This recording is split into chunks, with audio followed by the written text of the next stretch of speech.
Mamma mia! Hello everybody, this is Milesluigi. Welcome back to Let's Play Super Mario Bros. The Hunt for the Magical Key.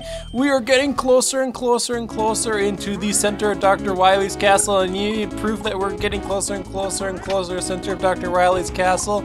We are piloting a spaceship that is being attacked by confused chucks who are playing the wrong sport, and this is threatening for us because if a baseball hits our windshield, we are dead. I say that as I get a power-up to immediately lose the power-up, which is ever so fantastic being caused by that by the confused chuck. So it looks like we got ourselves an auto-scrolling level here within the submarine, which, by the way, I love the submarine just because it's so clever, and it's just like, well, it kind of actually makes a little bit more sense. You're in space. You know, I once was called out, actually, for not knowing that reference, the space reference, but then I got it. But then it dawned on me.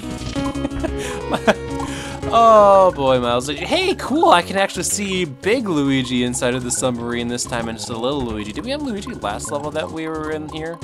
I'm not entirely certain, but I guess if you're betting on it, then if your bet was never see Luigi in a submarine, you have lost that bet. Fun fact about that. Now, just completely random offshoot topic here. If you look at a roulette table, you know how it has like the numbers 0, 1, 2, and it goes all the way up to 36, and a traditional roulette table has like a double zero on it? Here's a fun fact for you. You add up all the numbers on a roulette table, it adds up to the number 666. Did you know that you add 0, 1, 2, 3, go yada yada yada 36? That actually equals 666. There's your random fact about probability today. Because, you know, we're basically rolling a big gigantic roulette table when you're dealing with confused chucks, because, you know, these baseballs are coming on, there are a lot of little tiny hitboxes that just get in your way, and then they just totally destroy you. Although now that we have a fire flower, we get to shoot the exact same missiles that we shot before. Unfortunately, like, we didn't advance any further by getting the fire flower power-up. It's not like we were playing Street Fighter 2 and now we're playing Street Fighter 2 Turbo. I don't know why I mentioned Street Fighter specifically here in the situation, just it was the first example that came up to my mind, actually. It was saying Street Fighter and then Street Fighter 2 and Street Fighter 2 Turbo. My dad actually played a ton of Street Fighter 2. He tended to play as Ken, actually, and along with that, my uncle tended to play as Ryu, so I got to see a lot of Ken versus Ryu match watching those two play when I was a little kid. Fun times, fun times. I'm curious, in the latest Street Fighter, exactly how's that matchup go? Because those two characters are practically the same. I just died. I don't know my Street Fighter all too well, but if I can just make the Smash Brothers comparison, I'm assuming each characters have good matchups, bad matchups. There's probably a tier list. Oh God, why? People, tears are for queers, don't you know? But anyway, we have entered into the boss battle, in which we have to fight another one of these things, which you thought we only saw them while we're in Dream World. You'd be wrong. We get to see them in space as well, and unfortunately I can't use the power of my fire flower, presumably, and with sweeping patterns like that, it can be really difficult to avoid this jack of all annoying trades. In one hand, you could call someone the jack of all trades. What if that trade is being annoying? Well, now you've got something you can describe your little brother and sister with, everyone. You can describe them as the jack of all trades. What trade? The trade of being annoying. I should know this because I'm the younger brother. I am very familiar with being annoying, and if you're like Luigi, took care of things. But yes, we are fighting Dr. Wily now. Okay, so Dr. Wily is going to try to spew enemies on us, and we have to shoot them back up because, you know, Dr. Wily, instead of shooting energy particles that we couldn't deflect back at him, is instead going to shoot enemies up. At this point, it seemed pretty simple so far. However, these Metroids are really gonna mess me up because Metroids mess up my jumping. They take away my coins. I don't have that many coins to give up. Like, I have no more coins to give up. I don't know how I'm not losing a power up, but I guess I'm not losing a power up. Okay, like, I don't mind, but oh gosh darn it, I literally can't go anywhere. So I guess Dr. Wily's plan is to corner me into the corner with the Metroid on my head, which actually is an effective strategy. I'm surprised, Dr. Wily, you've managed to tame these Metroids. Come on, no! Okay, somehow I survived that, but then I ended up dying, unfortunately. So I guess Dr. Wily is probably, you know, in the lab with test tubes, with Metroids, like, I can learn how to control the Metroids! And now I can use this to Oh, wait, that's right. Mega Man's a robot. Shoot, what do I need to do? Oh, I know. Mario just got done with his latest adventure. I'm gonna go to his house before he goes to his house, and I'm going to lock his door. That way I can be the villain. Do people really go out of their way to try to be the villain? I'm certain somebody can point me to a really awesome story where somebody's just like, yeah, I'm the villain, but I have a purpose. You know, I'm actually trying to do something with this world and make it a better place. Something like that. That's usually a justification of a villain. You know, it might be pitched to you as like, I am trying to build Eggmanlandia, but what I'm actually trying to do is I am trying to save the human species from itself, because the human species by itself will destroy itself because of global climate change or something like that. But we have defeated Dr. Wily's evil schemes, and so the world will end up ending. Congratulations! You have found the key! Take it to Mario's house and get a surprise! We are a master! Well, you see, Mario, you never found the key to your house because it was Luigi who did all the work. Luigi found the key. So it's like you're trying to find your missing cell phone, but your friend finds your missing cell phone. Well, your friend looked in the one place you didn't look. We found it! Dr. Wily took it? Okay, I must find out. Dr. Wily, that took us right to Yoshi's house. Dr. Wily, why? Let's find out. All right, before we unlock the door, because the door is like right here, and holy crap, there it is. We first must get some power-ups, because for all we know, there's a monster in Mario's house. It could happen, you know? I must be prepared is what I'm trying to say. But you know, before we enter into the door of the house, you know how in the intro Mario always stares down the door? I think we need one of those. We just need a good old-fashioned stare down first before Mario opens the door. So here comes the stare down.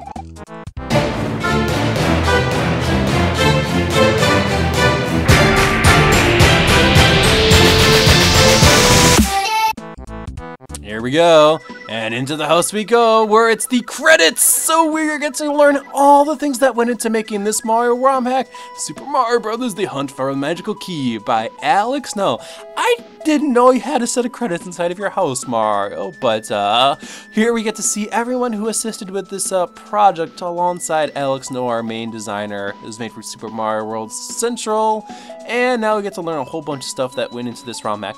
I am really happy this actually isn't Super Mario World credits, for reasons you may not be aware of, but anyway, what we have learned is that Mario got locked out of his house. He had to go on an adventure. He went after Bowser. That wasn't the answer. He had to find Dr. Wily, and it ended up being Dr. Wily was the culprit all along. So, what a plot twist, Dr. Wily. Since when is it Dr. Wily? Oh, I can jump. Okay, I was just saying I can't control Mario. I guess I can jump. So I guess these credits are actually a little bit interactive.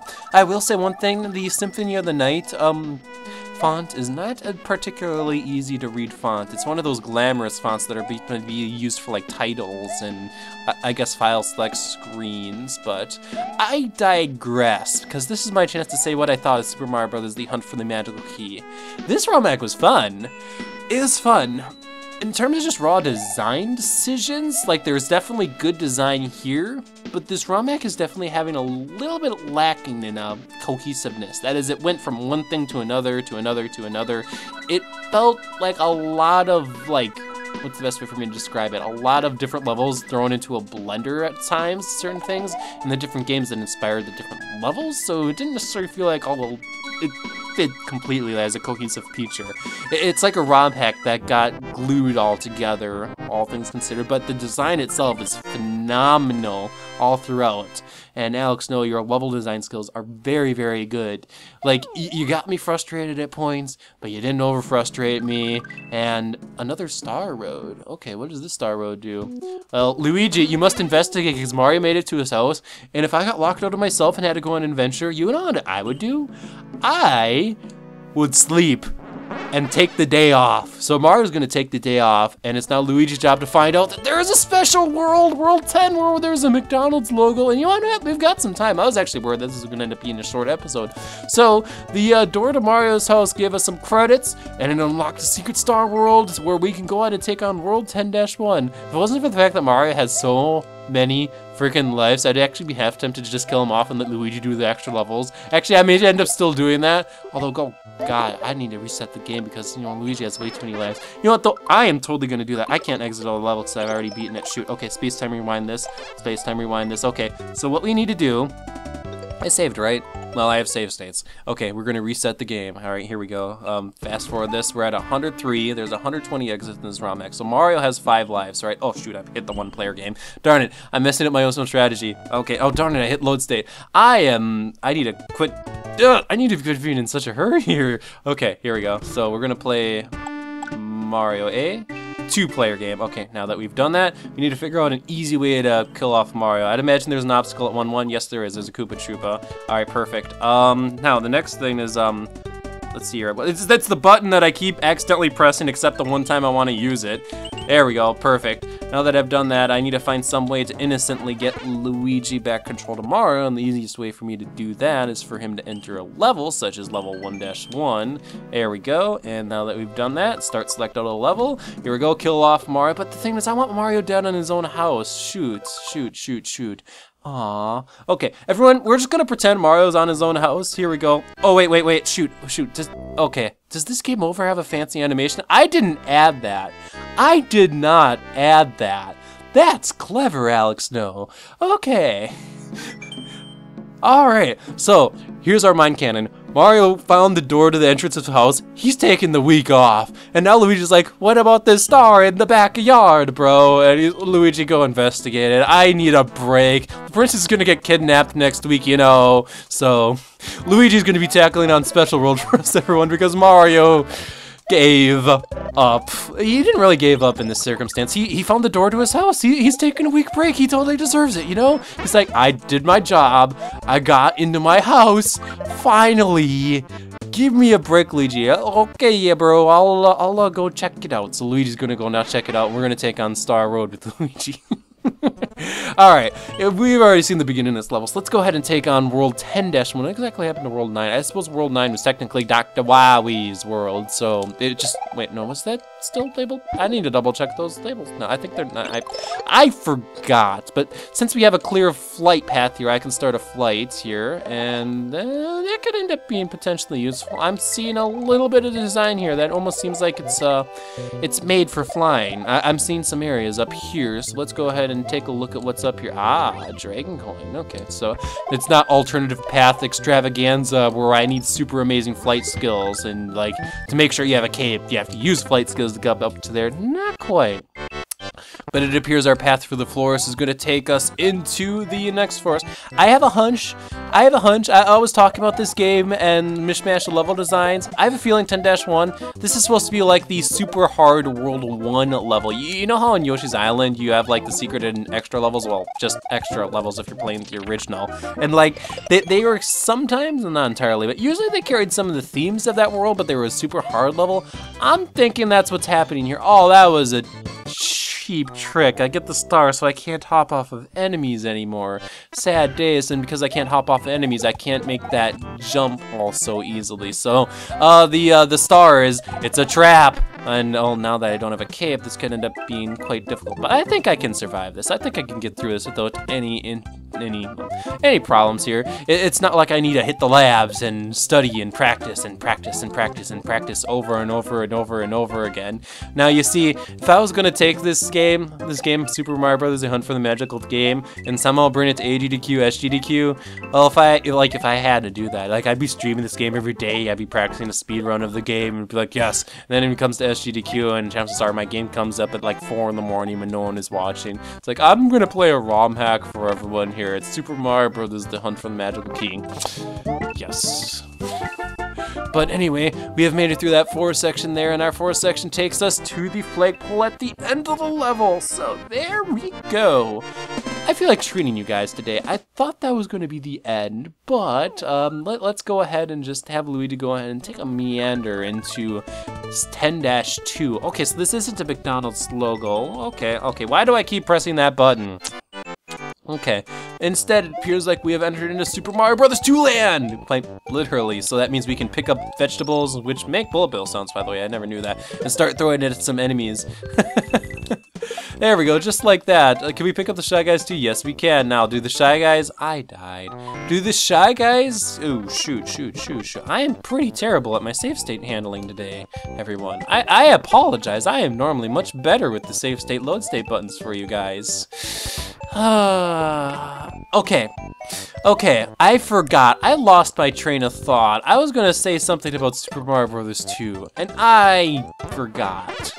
So instead we're just gonna meander the fact that, you know, we're climbing around a whole bunch of trees in Super Mario Bros. 2. Yeah, there was that tree in World 5-3, but otherwise we didn't see too many other trees. I could fly through this whole level. But otherwise, we've got, you know, trees upon trees and trees connecting to trees, and basically we have a giant tree world, although I do totally approve of Super Mario Bros. 2 assets in a Mario game. Oh man, at the time this video is out, Mario Maker wouldn't have been released, but there's no Mario 2 in Mario Maker, and I'm hoping Mario 2 becomes a thing. And just as I say that, I am worried. I'm worried for Nintendo for a lot of reasons, but one of the reasons would be like, get Mario Maker, now get the Mario 2 DLC, so you can now make levels with Mario 2 assets for only like $3.99. I guess now that Nintendo's caught the whiff of DLC, like, Nintendo's caught the whiff of DLC, and they've actually been fantastic with DLC so far. You know, the Mario Kart DLC is really awesome, the Smash Bros. DLC is awesome, but Nintendo's the kind of company that I just worry. I worry that they will go to the dark side of DLC, and then you're gonna buy your next Mario game, and you can only play through Worlds 1 through World 4, 1, 2, 3, 4, but in order to get Worlds 5 through 8, you need to buy the DLC, and then you need to buy the plot twist DLC, then you need to buy the next DLC. You could even argue that Super Luigi U is just technically DLC to Super Mario Bros. U. I actually haven't played Luigi U yet. I will admit, when it comes to Mario games, I'm just kind of waiting for the next kind of big new Mario game. Oh gosh darn it, I died. But like Super Mario 3D World, I have a copy of it. I'm kind of meaning to play it at some time, but I just haven't, just because it doesn't feel like a new Mario game. It just feels like Super Mario 3D Land that I've already played, but in HD. This is kind of my problem with all the new Super Mario Brothers games as well, as they just are starting to feel a little too samey. And I understand I'm a total hypocrite because I'm playing Super Mario World ROM hacks, and Super Mario World ROM hacks all are the same, but I guess in the case of Super Mario World ROM hacks, here's my justification. They're not made by Nintendo, they're made by other people who put in their own ideas and their own, things into things. Look at Luigi. What is Luigi U really? It's Mario U with Luigi and 100-second time limits. It's not particularly something new, whereas compare this with Super Mario World, it's totally new. I have a feeling I'm gonna get a whole bunch of hate comments for this. I'm worried about Nintendo DLC. What I'm worried about is something like Super Mario Bros. 2 DLC coming out. Now you can have Super Mario Bros. 2 assets in Mario Maker for only $3.99. Or another topic, I should totally save this for the next video, but I won't. Another topic is the whole DS, 3DS thing. You know how you had the Super Game Boy could play Game Boy games, then you had the Nintendo GameCube Game Boy Advance adapter lets you play Game Boy Advance games on TV. There isn't anything like that for the DS and the 3DS, and I'm very worried. I'm very worried, and Nintendo's not even gonna bother. They're just gonna be like, you wanna play DS, 3DS games on your TV? You need to rebuy the games. I am so worried that's the thing that's gonna happen. I sincerely hope Nintendo comes up with a peripheral adapter, or comes up with a new service past, since now Club Nintendo's gonna be going down, that comes up with a service that lets you register your old DS, 3DS games, be like, yes, I own the game, and then you could buy a digital copy of it to play on your Wii U or something like that. Anyway, enough ranting about Nintendo, because what you're here for is for Super Mario Bros. The Hunt for the Magical Key, and next time, we're gonna continue through Mario, a special world. Mario is at his house, he's on a vacation, so it's up to Luigi to tackle the rest. So, this has been Milesluigi, see you next time.